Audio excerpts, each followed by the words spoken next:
Erotic Transference by CH2-Celenza. Chapter 2. What are erotic transferences? Part 1. Whenever I present or teach a seminar on erotic transferences, someone, with a note of panic in their voice, almost always asks, "But what do I do? What do I say? Just tell me that." To which I always respond, "Well, you have to know what is going on first." Erotic transferences are not one thing.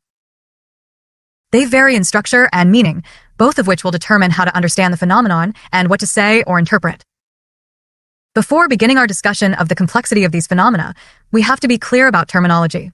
Given the dearth of writing in our literature on erotic transferences, there remains much confusion about terms, how they overlap, what they each delineate, and how to differentiate among them. Table 2.1.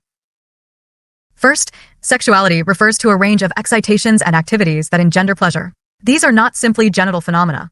The term refers to excitations that are fundamentally components of sexual love and arouse bodily pleasures.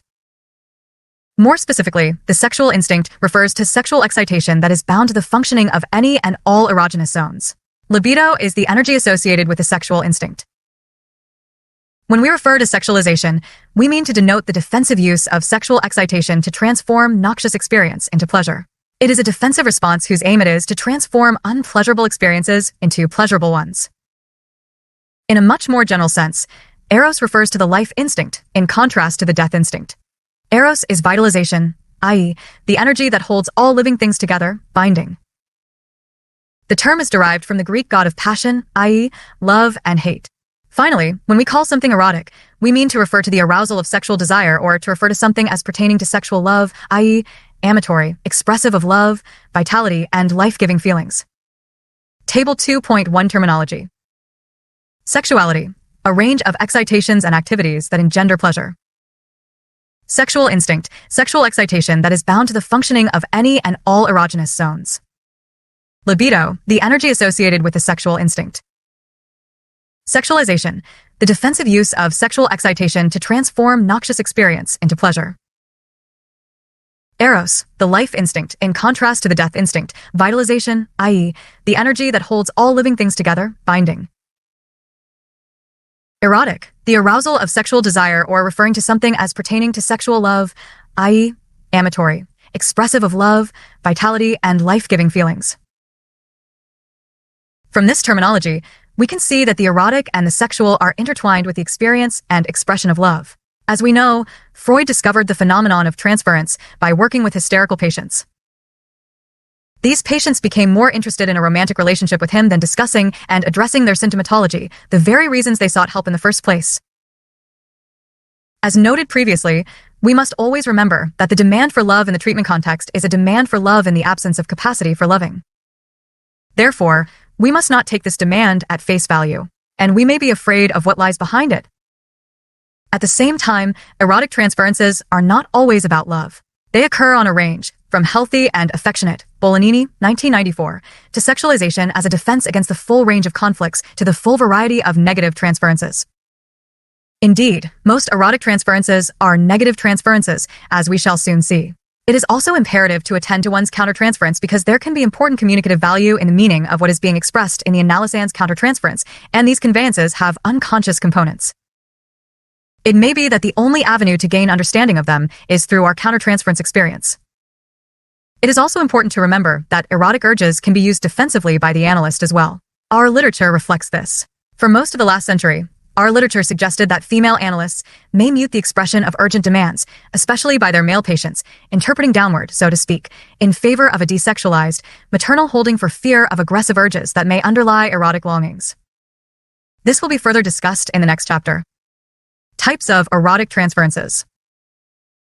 Here, I would like to introduce further clarification of terminology for ease of discussion.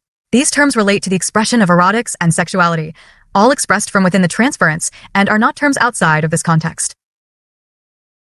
A sexualized transference is comprised of the analysand's urgent demand to have sexual relations with the analyst. This is not necessarily an erotic relation and is characterized by a preoccupation with the sexual expression of need and desire.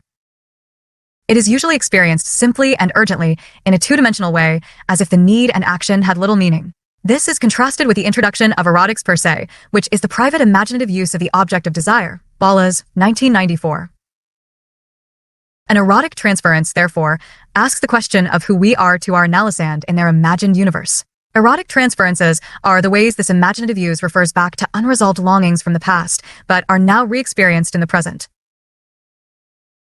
Alternatively, erotic transferences may express newly emergent desires that the analysand is risking to express within the safe context of a treatment setting.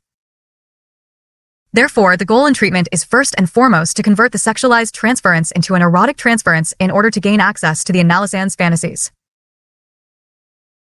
These then become the subject of analysis, including ubiquitous, fundamental questions that may exist in the analysand's mind, such as, why can't we be lovers? Another important and useful question to raise in the analyst's mind occurs when an erotic transference does not move the analysand, i.e., the absence of erotic desire in the pair. Why does this patient fail to arouse me? The emergence of an erotic transference can be of many types. We can say now that the instinct to love is the instinct to desire and to create. The persistent tendency to desexualize, viewed as an erasure where sexual feelings or impulses are subtracted from an experience, has been described as a retreat from the threat of sexual attainment, hence a resultant desexualization. However, sexuality may also be added in order to transform some other threatening effect or impulse. In this way, sexuality can be used to defend against a variety of noxious feelings. Sexualization as a defense, Cohen, 1992-1998, is the repetitive and magical attempt to transform destructive feelings into excitement. These efforts usually depend on developmental issues and press. Sexualization can be used to transform vital urges, self-object deficits, pre-Oedipal issues, grief, loss, competitiveness, envy, and/or hatred. In this vein, Kohut, 1977, and Stollerow, 1975, talked about sexually expressed neediness. Sexualization can also be used to defend against itself, so to speak. Sexualization can transform other mental processes in order to displace erotic longing, as in so-called mental masturbation, the libidinization of thought, where thinking is disguised erotic gratification. The libidinization of reminiscence can be a defense against mourning and grief. The libidinization of perception, sexualized looking, voyeurism, can represent sexualization in order to hide sexual longing itself. Sexual feelings seem so effectively to transform one's perceptions and feelings from bad to good. Cohen, 1992. The Marquis de Sade, 1785, recommends sexualization for dealing with pain. Nothing's villainous if it causes an erection. Page 532. De Sade's motive. One has got to learn to make the best of horror. There is in horror matter to produce an erection, and thereby it is possible to focus attention on this aspect in order to distract and transform horror to pleasure. All of these serve to express erotic longing in a safer arena, thereby hiding vulnerability and threat. Incest is the acting on sexual urges in order to defend against separation, the resolution of Oedipal conflict, and the denial of the difference between the generations. Shasket-Smergel, 1999. In general, sexualization as a defense precludes integration. It is a distraction, central to the so-called hysterical bargain, Meyerson, 1969, and an inhibition of developmental progression. Sexualization is prominently involved in perversion, sadomasochistic relations, and pathological dependency. These can be used in any developmental constellation where there is an attempt to transform something noxious, intolerable, or otherwise distasteful into something wonderful and exciting. Other erotic transferences are essentially maternal erotic transferences where nonverbal, body-based urges are expressed. These may include the desire for skin contact, merger wishes, the desire to suck, lick, and/or envelope the other. These are another version of erotic desire and are not genital but draw on the full range of erogenous zones in the body. The variety of erotic transferences centered on Oedipal dynamics of competition and the desire to possess are well known. Finally, Bolognini, 1994, introduced a healthier form of erotic transferences by delineating genuine, non-neurotic loving aspects of attachment, a so-called affectionate transference often emergent at the conclusion of an analysis. Themes in erotic transferences. The classical model of erotic transferences was Oedipal, those themes that revolve around competition, envy, rivalry, and hierarchy. This model did not take into account maternal eroticism, the sensual bonding between mother and baby. Contemporary models view these early determinants of erotic transferences as erotic in their own right. These are then rekindled in later genital sexuality. Early developmental stages are interwoven with the emergence of erotic transferences, such as the challenges of sameness and difference, and, in an overall way, the challenge of otherness. The mature capacity for love is an intersubjective and mutual achievement. This requires a sense of separateness, articulated selfhood, and capacities to be intimate, bodily close, and mentally known, without fears of loss of self, such as are stimulated by unconscious fantasies of persecution, being overtaken, and/or annihilated. This line of development might be described as one from deanimation to becoming a subject of desire. In this effort, we should resist the temptation to understand development in linear terms, as in psychosexual stages. The assumption underlying linear models is that once certain needs and phases are met, they are transcended and the individual then moves on to the next stage, such as in pre-oedipal lines to oedipal, oral to anal to genital, etc. Rather, these are recursive, ever-present dimensions of psychosexual experience and are better conceived as an ongoing dialectic. Relationality/individuation is one such dialectic. It is through relational experience that we manifest our individuation, recognition, and separation. It is through individuation that we can experience and survive intimacy, being seen and known. The danger inherent in the threat of intimacy for some is annihilation or fragmentation, while for others, the threat may revolve around castration, shame, or humiliation. These former threats reside at the level of identity and bodily integrity. Intimacy and solitude are in dialectical relation and not based on linear developmental theory. For one, this is an ongoing requirement of negotiation between sameness and difference. In another domain, when working with erotic transferences, one cannot help but notice how interwoven are sexuality and gender development. It is helpful to have in mind the bisexual and multisexual nature of potentials in development as foundational to sexual development. Unlike anatomical sex, gender is a construction that may serve many purposes and ultimately resides fluidly in the psyche as a multiplicity. This opens up one's awareness of sexual and gender-related themes at every stage, especially as individuals become caught in various binary traps. Here, it is important to hold the possible resolution of these without pathologization. One's sexuality goes beyond the anatomical to the very nature of our being's. Point superscript 1 to encounter another person is to experience their being, to perceive their way of relating to others and the world. This includes their sexual being and the nature of their desires. It is to engage their humanity in their own particularized manner and style.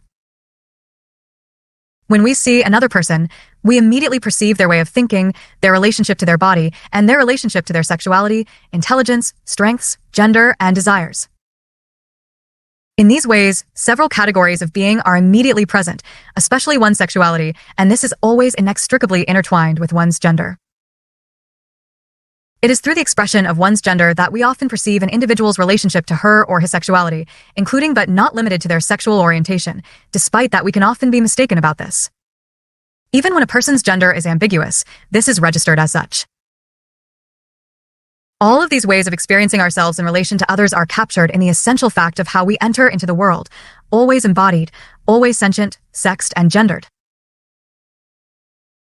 It is helpful to emphasize the distinction between the way in which our anatomical bodies are sexed as opposed to the ways in which we develop our gendered identities. In other words, the sense and style, experience, and expression of being a man or woman, masculinity and femininity, in whatever way these are understood and expressed. In an overall way, and from within the position of the experiencing self, the experiencer/agent or embodied subject, individual experience can be described as some amalgam of receptivity and potency, in the language of sexuality, holding and penetration, or, in the language of the body, openness and backbone.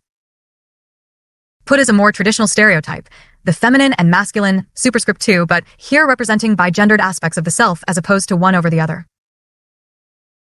Indeed, to describe phenomenal experience from the position of the embodied subject, I am describing this dialectic, the experiencer/agent, as a position where one has achieved some blend of access to feeling, receptivity, and articulated selfhood, potency. Gender is one of many difference markers, Goldner, 1991, that poses a binary facilitating the organization of an early self as the pre-oedipal child awakens to sex and gender differences. In Goldner's 1991 words, gender is a transcendent social category whose truth, though false, remains central to thought. Page 70. Other binaries may serve the same purpose. See, for example, Stoller, 1968, and Chodorow, 2011, for a discussion of the way gender may be used as an organizer of separation. Chodorow, 2011, for a discussion of the little girl/mother polarity. Shasket-Smergel, 1984, for a discussion of generational difference. And Laplanche, 1997, for a discussion of the child's negotiation of the primal scene. These sexed and gendered splits often form the basis of segregated or dissociated aspects of the self that need to be recuperated and reconnected, as in the post-Oedipal recuperation of earlier bisexual self. Other identifications: Bassin, 1996, Benjamin, 1998, Elise, 2002, C. 2012 for a discussion of how gendered splits can collude in the organization of cross-gendered identifications. My stance is to engage this polarity, receptivity, and potency, stereotypically definitional of femininity and masculinity, in order to expose this polarity as a false dichotomy, the poles of which are not actually opposite, thereby are not mutually exclusive, in any register of meaning. These reckonings, and the particular individual's negotiation of each, may define the ways in which sex and gender are instantiated, experienced, and expressed from within the embodied subject. They may also vary intra-individually as relational patterns shift and self-experience multiplies and expands. Most importantly, I view these poles as liberated from any hierarchic power relation, in that neither pole is privileged, though in any particular individual one may be. Even in its disavowal, each pole of this duality will be relevant, along with multiple gendered and non-gendered dualities revolving around this force field. Diamond, 1991. This is what I mean to convey with the play on Faulkner's 1951 phrase, "The binary is not dead. It is not even binary." One aim of clinical practice is to liberate our patients from constraint and degradation in the construction of self-reference, of which gender is a foundational organizer. An aspect of the initial engagement in the clinical setting involves the adoption, temporarily, of our patient's language, gender stereotypes being available as consensual linguistic categories. Stein, 1995 v. page 308, in order to join each individual in her or his way of organizing subjective experience and their relation to the world.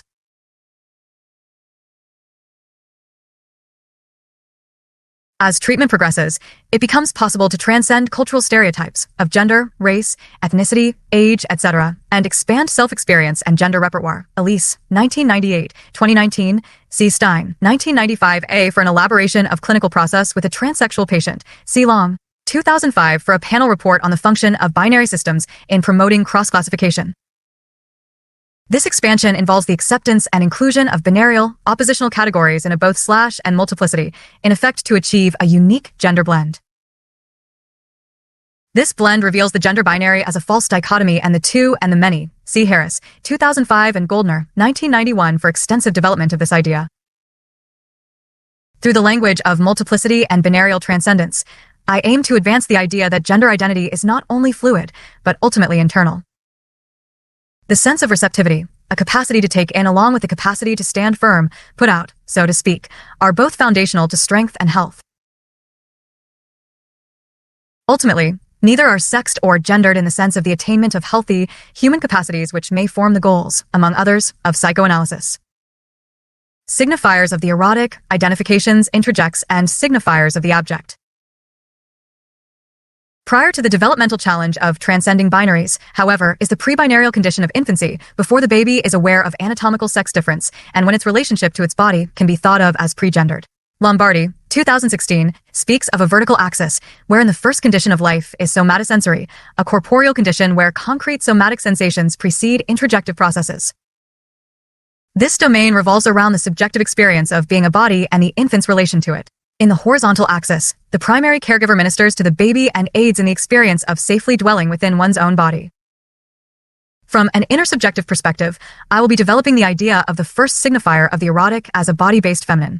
This is derived from the infant's experience of its body as held, soothed, and stimulated by the maternal figure, i.e., the experience of the mother with her infant. This includes, of course, the breast, and raises the theoretical problem that this breast is generally discussed as a de-eroticized breast, good or bad, but not erotic. 6 Yet, it remains that through body-based ministrations and the primary caregiver's empathic recognition and love, the maternal figure initiates and for a time, comprises the baby's entire relation to the world. The primary caregiver comes to represent, thereby, the first signifier of the infant's vitalized relation to its body. In a more specific way, and through a non-sexed, non-gendered lens, women do not own the feminine. Kristeva, 2019, the primal and originary experience with a primary caregiver develops the first signifier of the erotic. This experience comes to represent what we call the feminine. To speak of one pole of the traditional gender binary, through the breast or nipple bottle breast, caret 8 most importantly, this occurs within the relationship between the primary caregiver and infant, because it is when the infant is receptively helpless to the ministrations of the primary object, when our taking in of the world is wholly dependent on the satisfying and frustrating primary caregiver, i.e., the good and bad signifier of the nipple bottle breast. If women no longer own the feminine, then what I mean to convey is the way in which the infant experiences the primary caregiver's ministrations, probing and receptive to the infant's needs. These come to represent the signifiers of the nipple bottle breast, the first signifiers of the body's feminine. Though not a theoretically settled issue, see Breen, 1996, many psychoanalytic authors believe that ideas about a core or primary femininity, especially as these ideas are linked to anatomical metaphors, have been superseded in favor of a psychic bi or multisexuality. See, for example, Harris, 2005, Celenza, 2014, and Perelberg, 2018. Whether or not one accepts the idea of a primary femininity, the tendency to split representations of the feminine, or to polarize the feminine and masculine, continues to be found in analytic work. Splitting or polarization is the first step in a defensive process of the many forms of disavowal, the next step being degradation of the disavowed side. For example, intense longings for closeness or dependency can be held in mind as feminine and thereby weak. Problems with assertiveness can likewise be associated with feminine submissiveness and thus devalued. Such significations serve to defensively split psychic capacities, relegating certain personality characteristics to disavowed, dissociated, unrepresented, or repressed self-states.